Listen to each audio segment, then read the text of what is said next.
Cooking everything on Sunday sounds organized, until life gets busy by Wednesday. The smarter approach is planning around what you already have and building meals that adapt with you. Meal planning looks perfect until real life starts. You sit down, plan your meals for the week, buy everything you need, maybe even prep in advance. It feels like you've finally figured it out. For a couple of days, it works. Then something changes. A long day, a late meeting, low energy, and suddenly, the plan that looked so simple starts to feel like work. By midweek, you're not following it anymore. Some meals get skipped. Ingredients sit in the fridge. And by the end of the week, you're throwing things away. At that point, it feels like you failed. But here's the part most people don't realize. You didn't fail. The system did. So instead of trying to plan better, what if you used a system that actually works in real life? Why most meal plans break. Here's what most meal planning advice gets wrong. It assumes your week will go exactly as planned. But think about your last week. Did everything happen exactly the way you expected? Probably not. Some days were busy. Some days you didn't feel like cooking. Some days something unexpected came up. Now imagine trying to follow a strict meal plan through all of that. It doesn't work. Let's say you planned a specific meal for Wednesday. You bought the ingredients. You had the recipe in mind. But Wednesday turns into a long day. You come home tired. Now you have two choices. Follow the plan or do something easier. Most people choose the easier option. And now the plan starts to break. The ingredients for that meal are still there. You tell yourself you'll cook it tomorrow. But tomorrow has its own plan. And just like that, things start stacking up. The real problem at this point, most people think, I just need to be more disciplined. They assume the problem is effort or consistency. But that's not the real issue. The real problem is that your system doesn't match how you actually live day to day.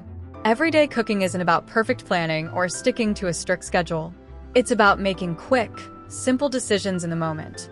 And when those decisions feel complicated or unclear, you delay them. That delay is where everything starts to break. Food sits in the fridge longer than it should. Plans get pushed to the next day and then the next.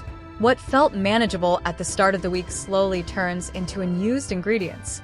Eventually, those ingredients go to waste.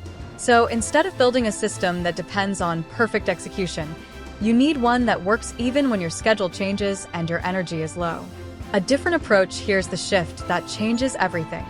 Stop planning exact meals for exact days. Start planning around what you already have. This sounds simple, but it solves the biggest problem in your kitchen: indecision. Because now, instead of following a fixed schedule, you're working with flexible options. You're not trying to match your day to a plan. You're letting your plan adjust to your day. You're no longer asking, what am I supposed to cook today? You're asking, what can I cook right now? That question is easier to answer. It removes pressure and makes the decision clear.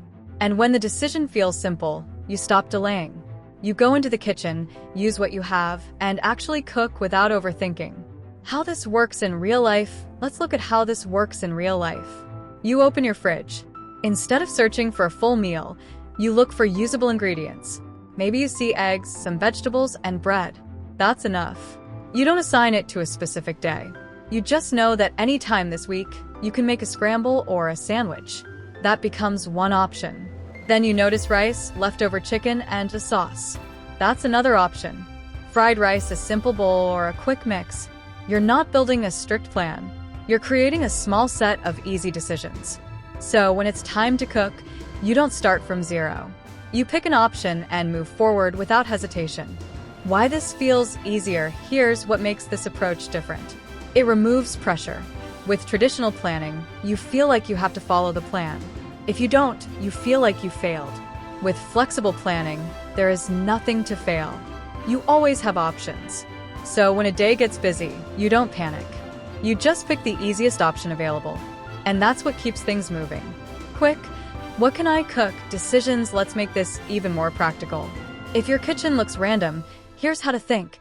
Eggs plus any vegetable, scramble or omelette, rice plus leftovers, fried rice or bowl, bread plus anything, sandwich, pasta plus random ingredients, quick pasta. Mix. These are not recipes. They are decisions. And decisions are what make cooking easier. Because you don't need to think for long. You just act. Midweek reality. Now, let's go back to Wednesday. The day where most meal plans fail. You come home tired. You don't want to follow a recipe. With a strict plan, you feel stuck. But with flexible options, the decision is simple. You look at what you have. Pick the easiest combination. Cook it in minutes. No stress. No delay. This is where the system proves itself. Not on perfect days, but on difficult ones. Common mistakes 1. Planning 2. Specifically, the more detailed your plan, the easier it is to break. Flexibility is what keeps it working. 2. Buying for one meal only. When you buy ingredients for just one recipe, you limit your options. If the plan changes, those ingredients sit unused. 3. Ignoring what you already have. Many people plan meals without checking their kitchen first. That leads to duplicates, wasted food, and unnecessary spending. Simple system. You can start today. Here's a simple way to apply this. Before you plan anything, check your fridge and pantry. Look for what needs to be used, what can be combined, what gives you quick options, then build 3 to 4 simple combinations. That's your plan, not a schedule, a set of decisions. What changes after this? Once you start planning this way, a few things happen automatically. You waste less food because you're using what's already there. You spend less money because you stop buying unnecessary items. And cooking becomes easier because you've removed the hardest part, deciding what to make. Instead of starting from zero every day, you start with clear options. The big idea: meal planning is not about control. It's about making daily decisions easier. If your plan makes cooking harder, it's not the right system. A good system works when you're busy, when you're tired, when things don't go as expected, because that's real life. Most meal planning advice fails because it assumes your week will go exactly as planned. But real life changes constantly. Schedules shift. Plans get canceled. Energy levels change. And when your system cannot adapt, meal planning quickly becomes frustrating. The smartest kitchens are not built around perfection. They are built around flexibility. When you start planning meals based on the ingredients you already have, cooking becomes simpler, faster, and far less stressful.